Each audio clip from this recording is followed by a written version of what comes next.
Alright, everyone, I have some extremely sad news.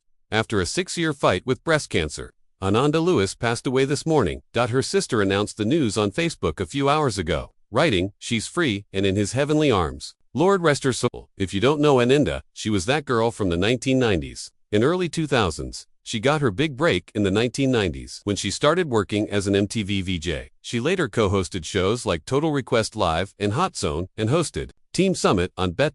In 2020.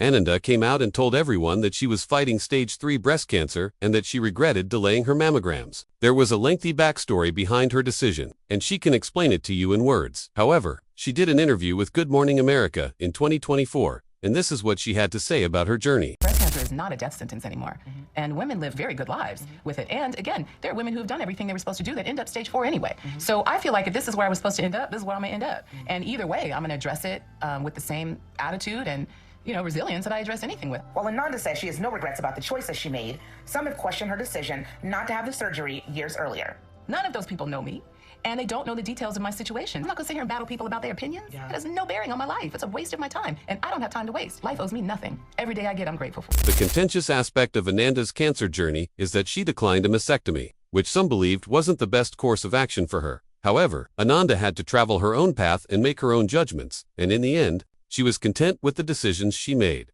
Ananda is leaving behind a 13-year-old son, which is very sad because, according to the sister, he graduated from middle school today. Please remember her family, especially her son, in your prayers. He is only 13 and will have to live the rest of his life without his mother. But may Ananda Lewis, who was 52, rest in peace. Share something with you today that I'm not thrilled about sharing. First, I want to apologize to the family and friends who are going to be hearing this for the first time with everybody, and who are going to feel like I should have had the conversation with them directly. I can explain to you later why I didn't, but from the beginning of all this, I have been really shielding myself from any unnecessary stress, and in fact, removing a lot of stress from my life. And that phrase, "don't talk about it, be about it," that's been my life for almost 2 years. And honestly, there's nothing any of you could have done. So I apologize if you feel like I excluded you.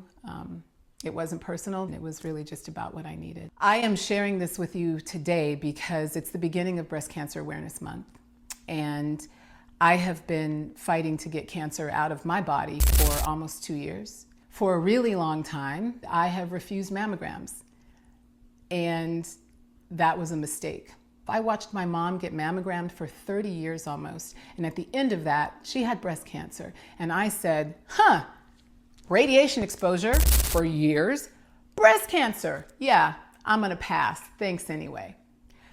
I am stubborn, I'm gonna admit that up front. Those of you who know me know that's true, and I stand by that thinking. I stand by the research that shows that an accumulation of radiation in your body can cause cancer. And here comes the but.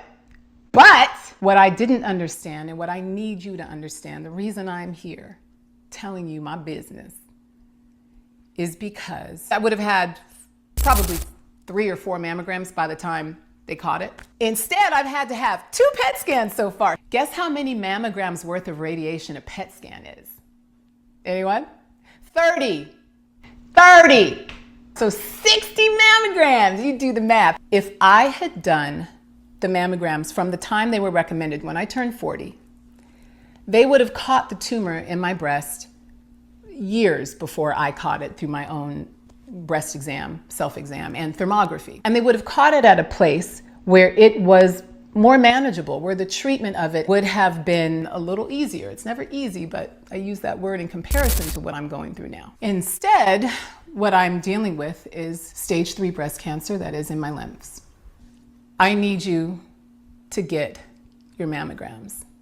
I have been doing 100% alternative and natural protocols and treatments, and I have helped this particular condition not spread like wildfire through my body. That's good news, but it's not gone, and I still have a lot of work to do. And I wish I could go back.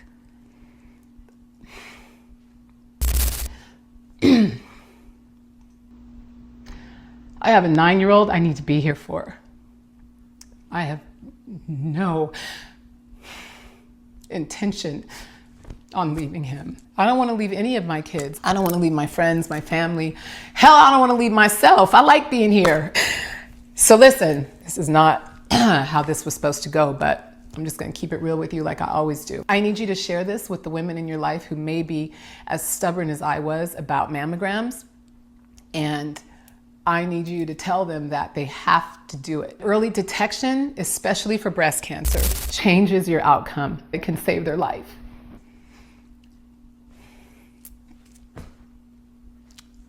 This is way harder than I thought. I see why people keep it private. For me, it was important to come to you and admit where I went wrong with this, because it could help you or someone you know. This is an ongoing journey for me, one that has been filled with so many things, different diets, different protocols, different energetic work, to everything. I've done everything. I don't know how I'm going to share it with you yet, but I'm so relieved, honestly, because now at least I can share with you some of this journey. I don't have to feel so muzzled. For me, alternative is still the best way. I stand by that. I believe in the power of my body. I believe in the intelligence of my body. I believe in my power, and I believe in the power of my God. And all of that is going to help me. I believe it. I own it. It is real for me. And that's all that matters. Well, there's a couple other things that matter too, but you know what I'm saying? Like, for the most part, that's what matters. And this will not steal my joy. That's one other thing I need you to really understand. I don't care what's going on in the world, and we are living in a crazy freaking world right now. It's a shit show, for real. And none of it takes your power unless you give it away. Remember that. You are always in control of how you feel, no matter what the environment and the circumstances seem to be doing in your life and in the world. Don't give that power away. It is everything. So, can you be happy and be fighting to get cancer out of your body? Abso-freak-a-lutely. It is your choice and it is your right, as it is mine. In hindsight, listen, I'm not even gonna talk about hindsight. Hindsight gonna make me lose my daggone mind. Let's talk about right now. Right now, you have the opportunity to make a different choice. Call your doctor, call whoever the hell you need to call to get your mammogram scheduled, and then show up for it, and then do it. Because the consequences of not doing it, you don't want. Please trust me on that. Thank you so much for listening, and I really hope you heard me. Oh, and lastly, please don't be sorry for me. Don't be sorry this happened. Listen, 1 out of 2 women and 1 out of 3 men will experience some kind of cancer in their lifetime. This is not the journey for sorry. This is the journey for empowerment and love and high intention and good energy. So if you're gonna send me anything, only send me that from that list. You can pick anything on the, all that stuff I just said. That's that stuff. I love you guys. Please help me spread the word. Get your mammograms. Take care of your girls.